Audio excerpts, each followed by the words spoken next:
नमस्कार दोस्तों, मेरा नाम हिमानी बिष्ट है और मैं काउंसलिंग साइकोलॉजिस्ट हूँ।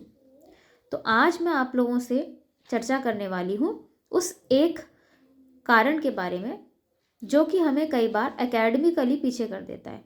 ऐसे कई बच्चे हैं जो मेहनत भी करते हैं, चीज़ों को समझने का प्रयास भी करते हैं अपनी तरफ से, लेकिन फिर भी वो एकेडमिकली पीछे रह जाते हैं। ऐसा क्यों है? जो मेरे ऑब्जर्वेशन से मैंने देखा है वो मैं आप लोगों को बताती हूँ। तो कई बार बच्चे मेहनत कर रहे होते हैं, चीज़ों को रट रहे होते हैं, सब कुछ कर रहे होते हैं, लेकिन फिर भी वो एकेडमिकली बहुत अच्छा नहीं कर पाते हैं क्योंकि उनकी भाषा अच्छी नहीं है। दो प्रमुख भाषाएं हमारे हिंदुस्तान में ज़्यादातर जो है पढ़ाई जा रही हैं बच्चों को, हिंदी और इंग्लिश।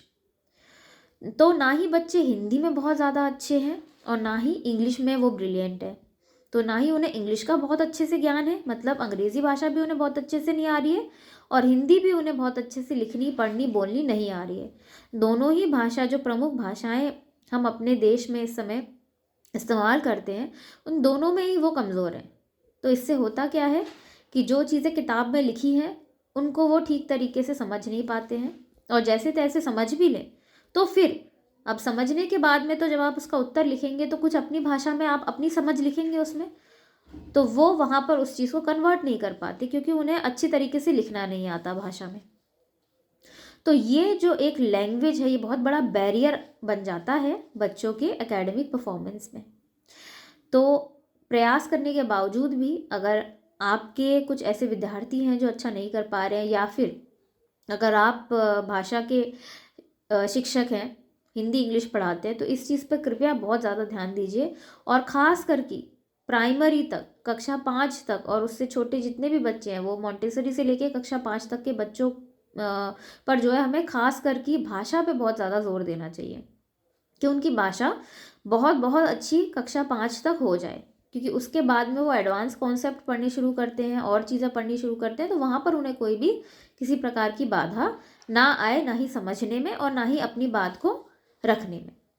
तो मेरी शिक्षकों से यही रिक्वेस्ट है कि वो इस चीज़ पे ध्यान दें, और अभिभावकों से भी मेरी इस बात में रिक्वेस्ट है कि वो अपनी भाषा जो शुद्ध करें और बच्चों को भी शुद्ध भाषा का ज्ञान कराएं। और कई बार ऐसा होता है कि कभी अभिभावक उतने पढ़े लिखे नहीं भी होते हैं, तो इसीलिए अभिभावकों से ज़्यादा मुझे लगता है शिक्षकों को इस काम को जो है अच्छे से निभाना पड़ेगा और ज़्यादा। और अगर आप हिंदी भाषा के शिक्षक हैं तो आप बच्चों से हिंदी में वार्तालाप कीजिए और हिंदी उन्हें बहुत अच्छे से हिंदी को समझने, लिखने, सही तरीके से बोलने के लिए प्रेरित कीजिए। और अगर आप इंग्लिश के अंग्रेज़ी के टीचर हैं तो फिर आप बच्चों को जो है इंग्लिश में लिखने, पढ़ने, बोलने, समझने के लिए ज़्यादा से ज़्यादा प्रेरित कीजिए और उनके सामने आप भी अंग्रेज़ी में बात कीजिए, जिससे कि उनको प्रेरणा मिलेगी इस भाषा को और अच्छे से समझने के लिए। तो अगर वो भाषा को अच्छे से जान पाएंगे तो भाषा ही माध्यम बनती है उन्हें और दूसरी चीज़ों से और दूसरे विषयों से जोड़ने का। तो वो उनको भी समझ पाएंगे जब वो भाषा को समझ पाएंगे, इससे उन्हें बहुत लाभ मिलेगा। तो ये एक छोटी सी मेरी गुहार है। मुझे लगता है कि अगर हम मिल के इस पर काम करेंगे तो बच्चों को हम और अच्छे से जो है आगे लेकर के जा सकते हैं। धन्यवाद।